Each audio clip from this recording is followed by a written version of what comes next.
Qué interesante. Jesús, el amigo que te invita a volver.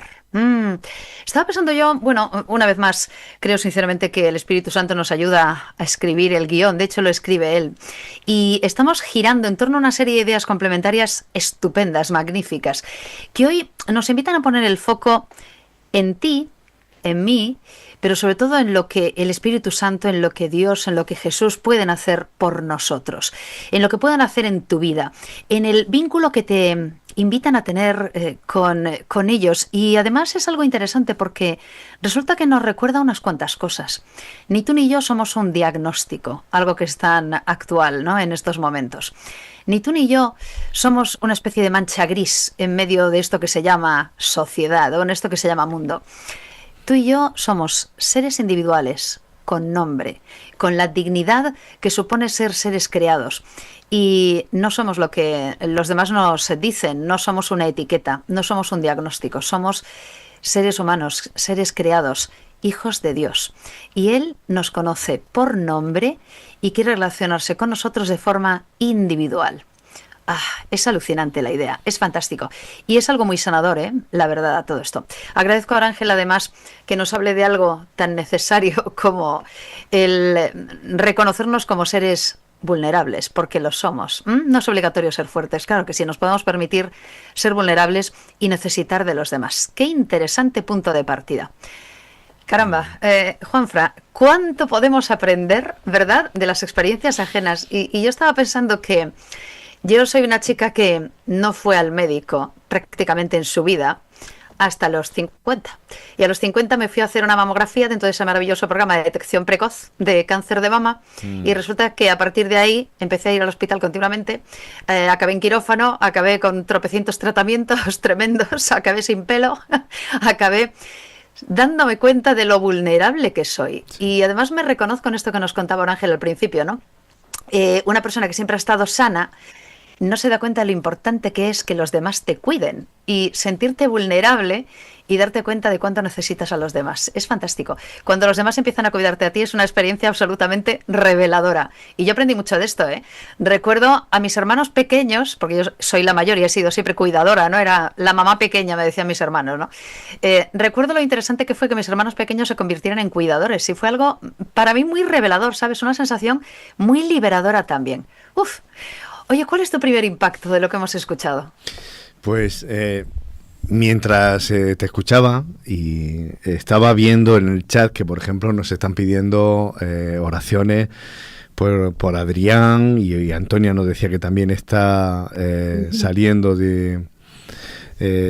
recuperándose de una cirugía en los ojos, o sea que y nos está pidiendo apoyo. Y entonces estaba precisamente escuchándote y viendo eso, ¿no? De ese juego que tenemos, ¿no? De sentirnos tan frágiles y vulnerables, como tú estás diciendo, a la vez que necesitamos el apoyo unos de los otros y sentirnos que estamos en la mira de Dios y que, sin embargo, este mundo sigue roto y nos afecta pues las inclemencias de la vida que nos hacen que muchas veces tropecemos, que caigamos, que nos duela.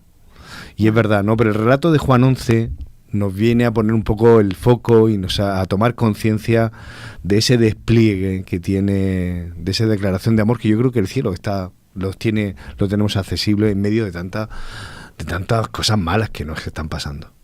Es verdad que nos podemos permitir ser vulnerables, ¿no? Sabes que me ha parecido una aproximación muy interesante el tema del Jesús que llora, ¿no? Y yo estaba escribiendo cuando estaba escuchando a Ángel que Jesús fue humano en todo. Es decir, Él no se entiende en todo porque fue perfectamente humano. Y como ser humano, claro que sí, tenía todo el derecho del mundo a llorar, a sentir, a tener emociones. Es una idea muy interesante. Él, que todo lo sabía y todo lo sabe, y que por lo tanto sabía que efectivamente la resurrección existe, que Lázaro iba a resucitar, sabe efectivamente quién es Dios, le conoce perfectamente y sin embargo lloró. Porque, claro, nos podemos permitir llorar. Somos seres humanos. Y, por cierto, hemos sido diseñados con capacidad para llorar también, lo cual es muy significativo, ¿no? Habrá que recuperar, ¿no? O reconciliarnos con la idea de que tenemos derecho a llorar, ¿no? Sí, totalmente. Hay que expresar. Mira, yo te voy a decir una cosa personal y ahora que tú hablabas también de esa confesión de pasar por por bueno, por todo un proceso, ¿no? de curación.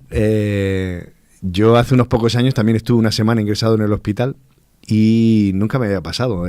Yo siempre era de los que iba y veía al enfermo tumbado con el pijama de hospital, sí. Lo saludaba, le daba ánimos y oraba así por él y venga, y aquí estás para lo que necesites. En ese momento, cuando yo tuve que estar ingresado por una afección, vértigos, mareos, y no sabía muy bien de dónde procedían, para mí fue un flash muy revelador, porque yo era el que estaba tumbado en la cama y era el que recibía a la gente. Y me costó entender que en ese momento era yo el que debía recibir cuidado. Y recuerdo que mi mujer se quiso quedar esa noche y yo me empeñé. No te quedes, los niños necesitan que vuelvas a casa, yo estoy aquí cuidando el hospital, mañana nos vemos, déjame pasar la noche. Le di tanto en mi discurso que la convencí y se marchó, porque ella no quería irse, pero nada, a los pocos minutos volvió. Y cuando volvió, yo le di las gracias, porque en realidad yo quería que se quedara. Claro. Y así que a veces ser cuidador o ser cuidado nos pone en el momento en qué rol nos sitúa, y a veces que no dejamos ser cuidados por Dios en este aspecto. Cuando hablamos del aspecto espiritual nos cuesta mucho que Dios nos cuide, ¿no? Y a mí me parece que esto de este mensaje de Marta, de María... Ya llegué. Este pasaje de Juan 11, entre otras cosas, está puesto para que nos tomemos conciencia de que a veces tenemos que cuidar y a veces hay que dejarse cuidar. Y es muy curioso, Marta y María, no solo Lázaro, Marta y María no exigen a Jesús. A veces nos ponemos muy exigentes, pero yo no veo aquí exigencia, ni siquiera reproche. Ellas le dicen: Señor, el que amas está enfermo. No se ponen ahí por tu culpa, porque no sé qué, si hubiera tal. Yo no veo exigencia, no sé a vosotros, pero yo veo aquí: Señor, el que ama está enfermo, diciendo, ¿qué hacemos con esto, no? Sí, es más, creo que el único punto que pudiéramos comparar con una exigencia es cuando dicen así como que si hubieses estado, no hubiese pasado esto, pero es que ya estaban pensando con un pensamiento humano. Era más la pena, ¿no? Yo creo. No, con un pensamiento humano. Si tú estás enfermo, la resolución de una enfermedad es sanarte, ¿entiendes? Médico. O sea, ya llegó la muerte, ya no hay nada que hacer, en pensamiento humano, ¿lo ves? Entonces no es un reclamo, es como, oye, pasó lo que tenía que pasar, ¿ves? Bueno, Esther, no hemos dejado paso para darle la bienvenida al orador, que ya lo tenemos aquí con nosotros. Damos respuesta a algunos de nuestros seguidores que preguntaban en las últimas semanas qué pasaba contigo. Sí, estaba bastante enfermito, pero bueno, yo creo que dio oportunidad para como te dije, como lo dije en el momento en la predicación, dio como la oportunidad de estar solo, de parar. Juanfran siempre dice de que debemos parar, pero de verdad que no sabemos cómo parar. Y pensamos, hacía el contraste de la última predicación y esta, porque en la última predicación hablaba de una actividad que tenemos que ser activos, que tenemos que servir, y de repente era ¡pum! No, para, tú tienes que parar. Entonces no lo entiendes en el momento, no comprendes muchas cosas, y este capítulo te dice así como que todo tiene su tiempo, yo soy el que tiene el poder, yo soy el que cuida, de mí viene la vida, de mí viene la sabiduría. O sea, creo que es necesario parar de vez en cuando, y para mí fue esa oportunidad, de ya está, te tengo aislado, ahora necesito que pienses algunas cosas y pueden cambiar las perspectivas. Sí. Que nos pasa, y buenos días, Ángel, encantada de poder verte además y ver que estás estupendo ya, lleno de energía. Sí. ¿Sabes? Tenemos un problema. Aquellos que nos cuidamos bien solos, ¿sabes? Y que somos bastante independientes, no independientes, sino autónomos, ¿no? O que estamos en roles, efectivamente, muchas veces solo hemos estado de cuidados. Yo soy la mayor de 6 hermanos, con lo cual tienes el rol de cuidadora muy presente, ¿no? Y he sido una tía, lo estaba comentando ahora, he sido una persona siempre con muy buena salud. Entonces he aprendido mucho de mí cuando enfermé, ¿no? Y cuando de repente llega una enfermedad que te obliga también a parar y a reconducir roles, ¿no? Y cuando de ser la que cuida o ser la que es autónoma te conviertes en alguien dependiente, es decir, porque en un momento determinado estás en un posoperatorio con un proceso y tal, y de repente los demás empiezan a cuidarte a ti, ¿no? Que cambia muchísimo el chip. Y esto ayuda desde una perspectiva no solo física y humana, ¿no? Sino también espiritual. Te ayuda a darte cuenta de la realidad. Somos dependientes, somos vulnerables. Nos puede pasar algo que nos rompe el esquema. Y ahí aprendemos, por una parte, del Dios que nos cuida, pero también, como tú nos has apuntado, de la Iglesia que nos cuida. Para mí fue tan revelador, en algún momento determinado, darme cuenta de que buena parte de mi proceso de curación y de que yo me sentía súper bien, fue que, por ejemplo, los hermanos de mi iglesia mamá, que es la iglesia de A Coruña, resulta que yo no lo sabía, habían tenido una reunión de oración específicamente por mí.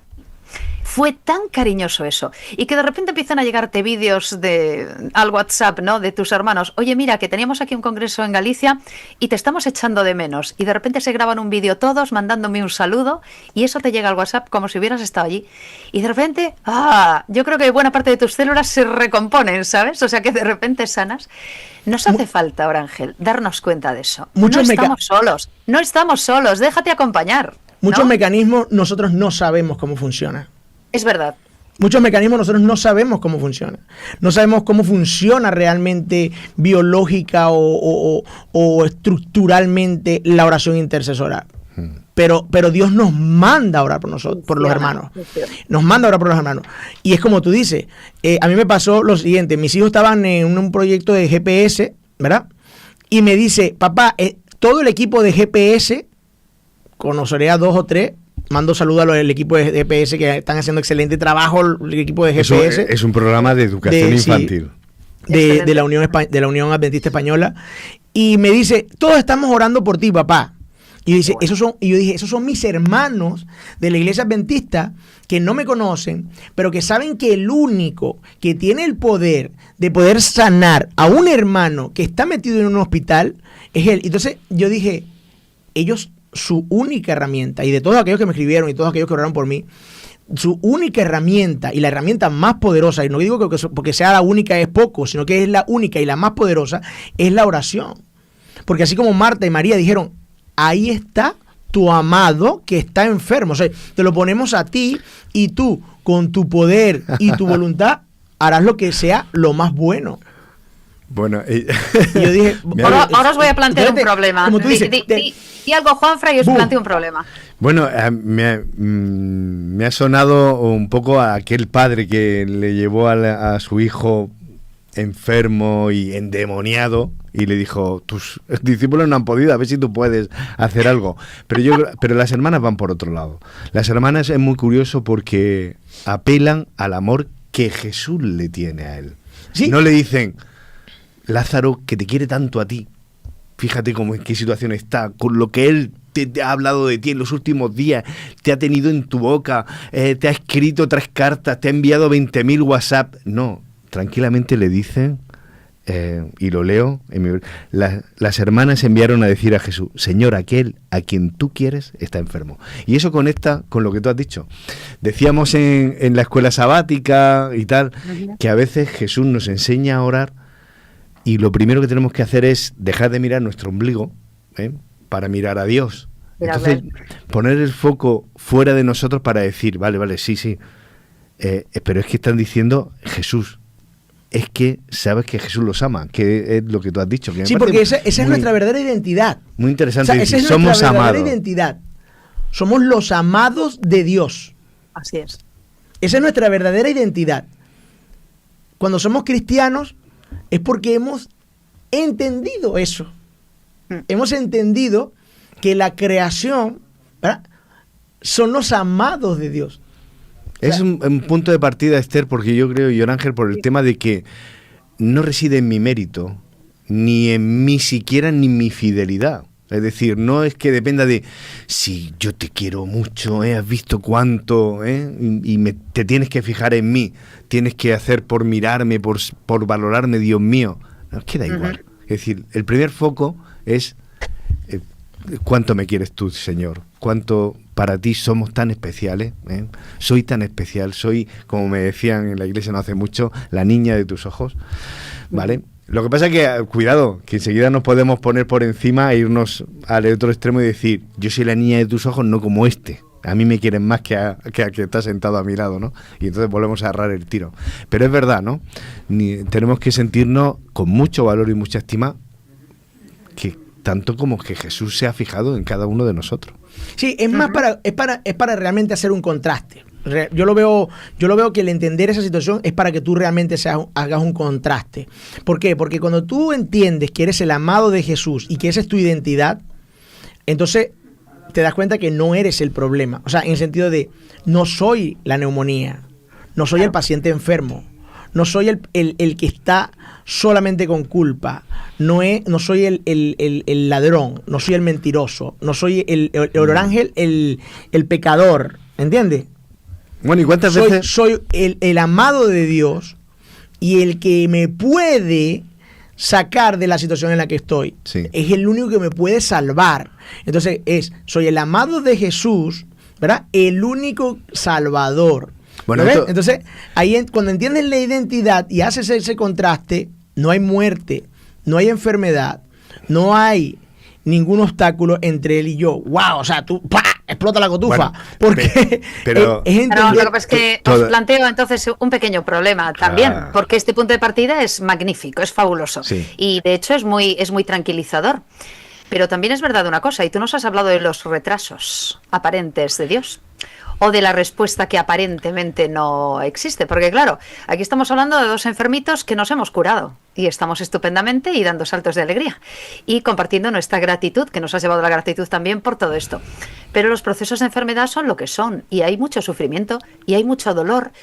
Y también hay procesos que van mal y que van muy mal o tan mal como para que la persona deje de vivir.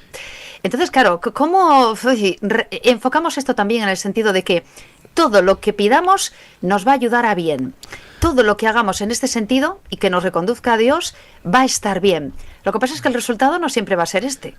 ¿Cómo hacemos? Tenemos todavía que lidiar con algunas distorsiones todavía. ¿Verdad? Dentro de ¿verdad? nuestro cristianismo. Y esto hay que decirlo también. Es que a veces todavía hoy lidiamos con lo que lidiaban hace 2 y 3.000 años. Y es que pensamos muchas veces que las desgracias son el resultado de nuestra poca fe. Es decir, por ejemplo, que la oración no ha ido bien. Y si te ha pasado esto, algo habrás hecho. Ajá. Tú eres el responsable, ¿no? Ya el propio Job, ¿no? Los amigos de Job, ¿cómo lo trataron? Diciendo, uy, mírate, algo ha pasado hoy. Algo, tú te has mirado bien. Entonces, enfatizar que la enfermedad de Lázaro nos enseñe que ser amados por Dios no nos vuelve inmunes al sufrimiento, ni al dolor, ni a la desgracia, ni al pecado, es que está ahí. Es decir, todavía tenemos muchos hermanos que están pasando, me va a pasar a mí hoy, le ha pasado a mi querido tal. Mira, Esther dijo algo y yo lo comenté también, que es que a veces vemos esas situaciones como espectadores. Lo vemos como espectadores.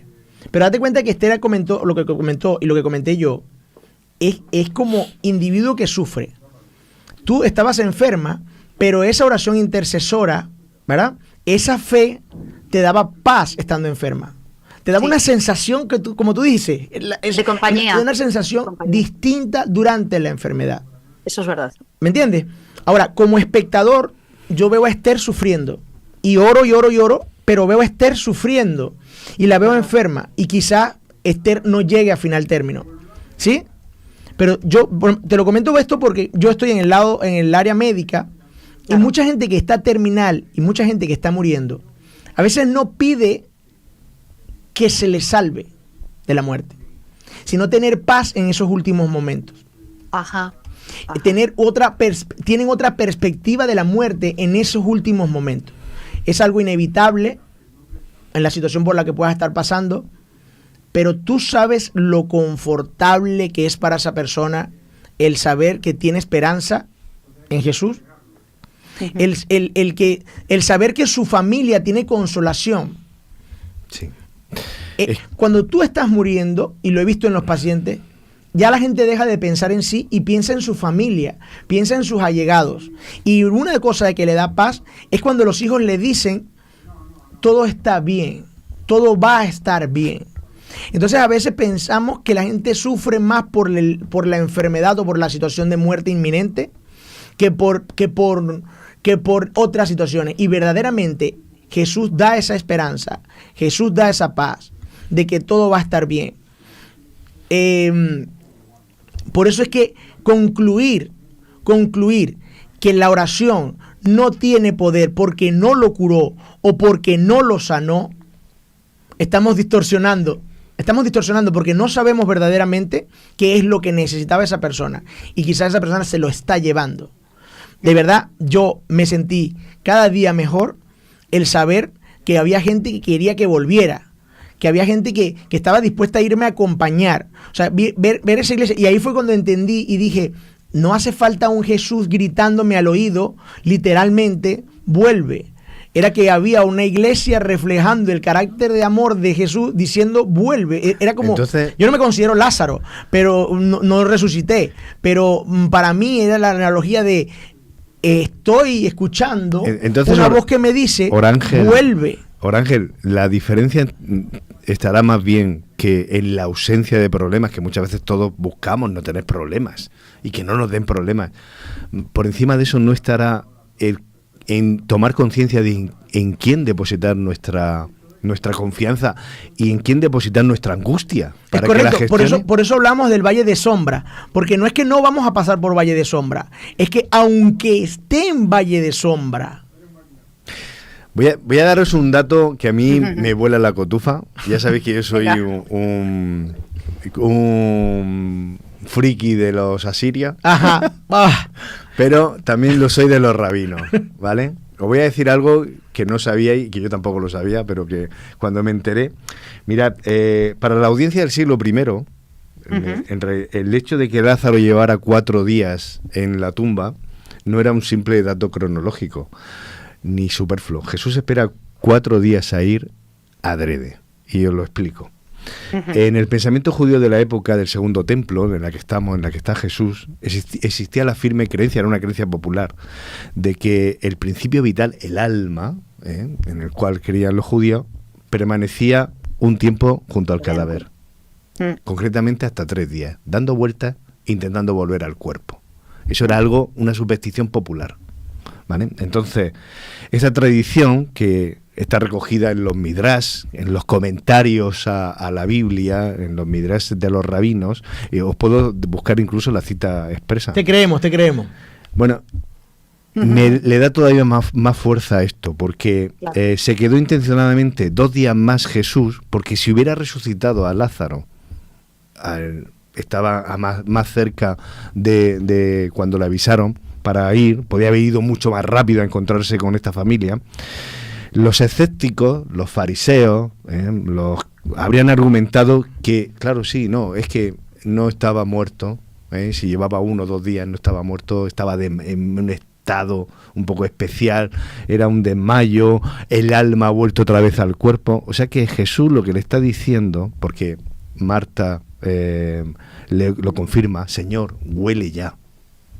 Cuando se acerca al sepulcro, es que ya no, al 4.º día la muerte está ya médica, legal, culturalmente sellada. No hay duda de que cuando Jesús lo llama y lo saca del sepulcro, todos, incluidos aquellos que vuelven a contar el informe a los jerarcas en Jerusalén, dicen, esto no es, aquí ha pasado algo, esto es sobrenatural. Y entonces algo pasa en ese encuentro, porque a partir de ahí deciden que a Jesús hay que matarlo. Date cuenta de algo y va conectado con lo que tú estás diciendo. En el versículo 4, cuando Jesús sabe que está enfermo, él dice, esta enfermedad no es para muerte, sino para la gloria de Dios. Entonces, comentado con lo que tú dices, si hubiese pasado en los siguientes 2-3 días y otro hubiese tenido una teoría con respecto a que no, era porque el alma, bla, blin, blum, bla, bla, bla, porque los impuestos, lo que sea, no hubiese quedado claro que era por la gloria de Dios. Claro. Siempre he dicho, la gloria de Dios no se comparte. No se comparte. No es que mira, cuando la gloria de Dios se refleja, nadie puede decir, es que fue porque tal cosa. No da cabida. No da cabida a eso. Claro, el versículo 45 dice, muchos de los judíos que habían venido a casa de María, viendo lo que había hecho, creyeron en él. Exacto. Pero Se dieron algunos, cuenta. otros, aún así, fíjate que cómo somos a veces los seres humanos, que da igual las evidencias que tengamos. Por eso muchos dicen, ay, si Jesús, si te aparecieras en mi vida, tú dame una señal, ¿no? A veces, es que si se apareciera igual. Habría muchos que creerían, pero otros tantos volverían, darían la espalda, se cruzarían de brazos o se llenarían de razones y serían como muchos de esos que fueron y les contaron lo que había hecho Jesús, y entonces los sumos sacerdotes y los fariseos convocaron el consejo y dijeron, ¿qué hacemos? Porque este hombre realiza muchas señales. El qué hacemos es muy bueno, porque ¿qué hacemos con este? ¿Podemos creer? Fijaos, esto O, tan no, retorcido. vamos a quitárnoslo de en medio. Es todo tan retorcido que ni siquiera el amor convence a todos, ¿verdad? Sí. Y es verdad, sabían quién era, pero el amor no les convenía porque su sistema estaba basado en lo que no era amor, en lo que era odio, aprovechamiento del prójimo, egoísmo, ¿verdad? Y bueno, todo tipo de maldades. Y en aquel régimen tan cruel, efectivamente, el amor era una revolución y a ellos no les convenía. La revolución. Bueno, la connotación de tan cruel pareciera que fuera el pasado y no ahorita. No. La sociedad actual es cruel, ¿eh? Sí. Es cruel. Porque pudiéramos pensar, bueno, es verdad, esa gente era muy mala.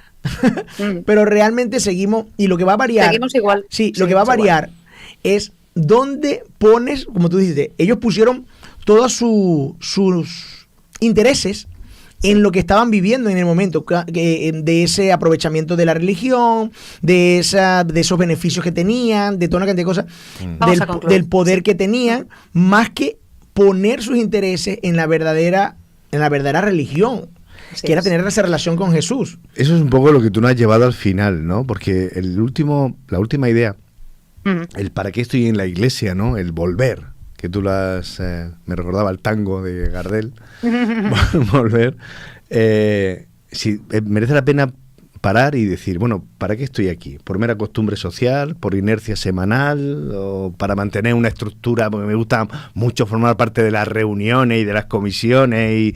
Y de las 7.000 reuniones que hacemos el sábado.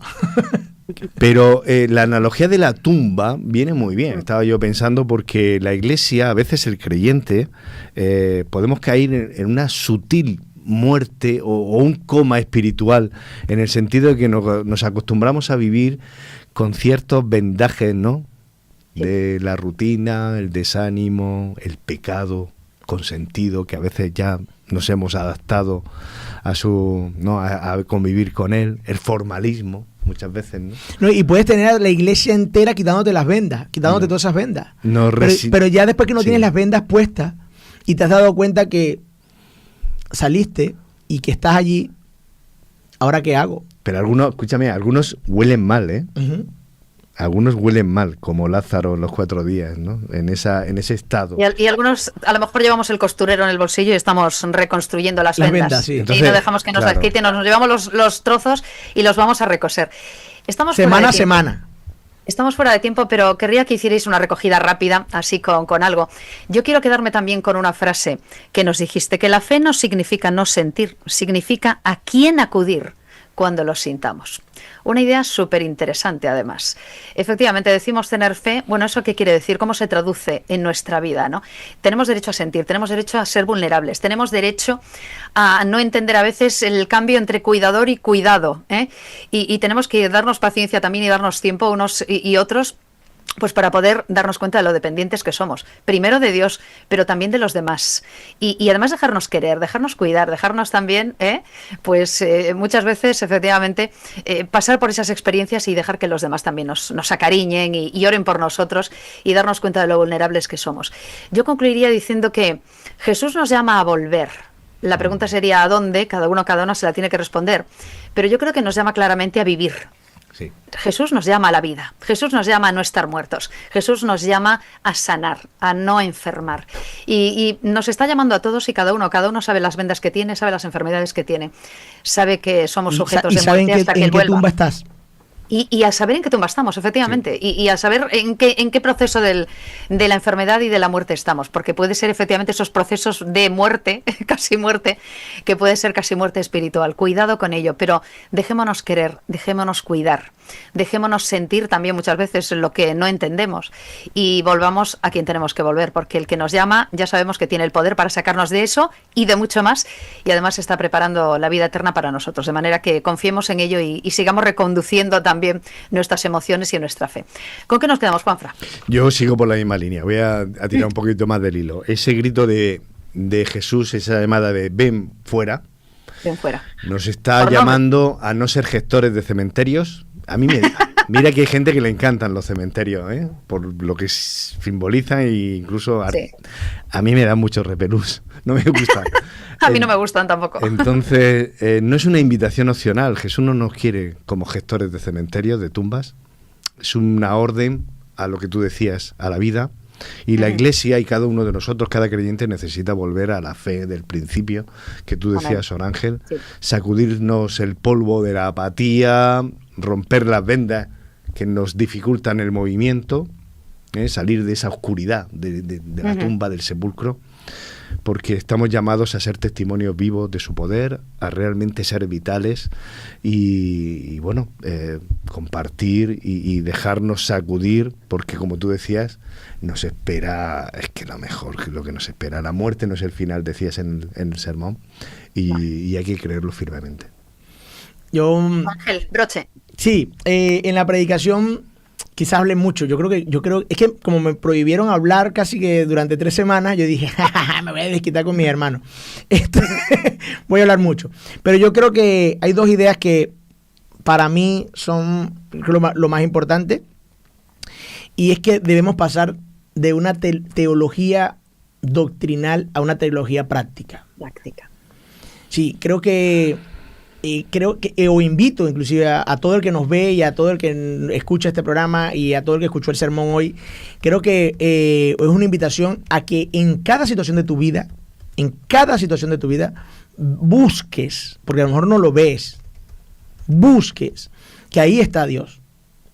Busques que ahí está Dios, porque es que está dispuesto a enseñarte una cantidad de cosas. Y lo viví. Entonces creo que pasé de ser alguien que posiblemente hablaba de fuerza y control y autonomía, y por eso dije que quizás había algo de autosuficiencia en plantear el servicio cristiano, a alguien que pasó a depender y descubre que tienes que depender de Jesús, depender de Dios y depender de lo que Él representa. Y la iglesia representa a Jesús. Y es entonces parte de ese del que tienes que depender. Y la otra parte es como un llamado a formar parte de esa iglesia, pero de una manera justamente para ser apoyo para otros. Una iglesia de calidad, o una iglesia o una comunidad de calidad no es la que simplemente hace los mejores cantos con las mejores prédicas y oye las actividades juveniles y toda una cantidad de cosas. Una iglesia sana es la que sabe notar cuando falta un feligrés, cuando falta esa oveja, la que sabe notar cuando uno de esos feligreses está débil, la que sabe notar que hay un hermano en una tumba. ¿Ves?